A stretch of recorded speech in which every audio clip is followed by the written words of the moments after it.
Atacbit conhecimento guarda segurança Hospital Nacional Guido Valadares e a área de segurança, a NGV Serviço Mútuo com a PNPL, onde realiza formação profissional área guarda segurança.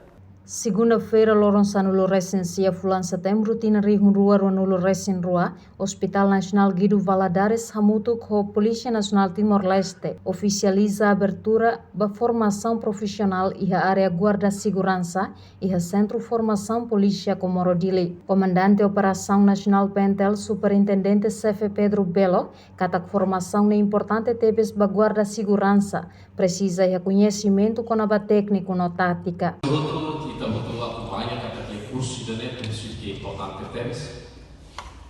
Tamo curso para ir guarda de segurança. Guarda de segurança precisa ter conhecimento técnico, tática. Se quando kita lahir conhecimento, maka nessa moça é uma baik-baik que maka Amerika baru mata. Ia kita bela hati kata, ia hospital Guido Valadares dan banyak dia problemas como queiras até agora. Naik kita butuh acompanha, tapi harus tinam barang jadi saya comandante ali, jadi awak muito bem com o problema sério que temos sempre no hospital. Além de representante diretor executivo Hospital Nacional Guido Valadares, Raul Humberto Gama Hateteng, a NGV precisa ter formação, atau capacita guarda segurança sira, onde usa equipamento sira tuirnya dalang. Tamo Hospital Nacional, hospital ini kene laos dia kata ema divisi kuat membantu, rutinamente kami kalau tu dia kata itene umum fokus makan mak.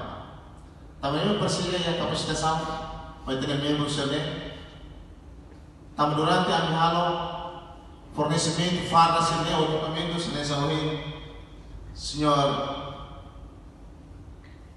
comandante Polisi Centro Formação, onde representante yang kata, Unsa atau uja equipment sudah yang memang orang tahu.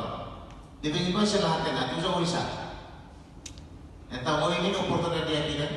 Unsa plataforma, tene colegas sene, tene ali sene, para Unsa utilização equipment sudah memang sudah uja ini.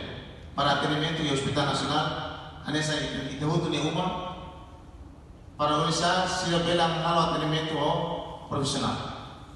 Também kita kuliah penama profesional, pemilih institusi formação ini que agora kita persija terlalu.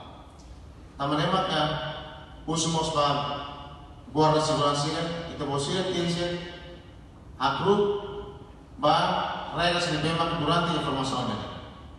Curso profissional e área guarda segurança retam participação se formando nang hatnulo, inclui feto nang ida. Fase dahulu koema nain ruanulu, hahuhusi Loronçanulo Recensia, to loron tolunulu Fulan Setembro. No fase da rua koema nain ruanulu, husi Loronçanulo, to loron ruanulu Recinida Fulan Outubro, tina rihun rua ruanulu Recen Rua. Ceremonia abertura nehetam participação husi doutor no doutora Sira Hospital Nacional Niang, representante diretor executivo FDCH, Henrique do Rosário, no formando Sira Guarda Segurança HNGV. Reportagem Araza Vira, Televisão Timor-Post.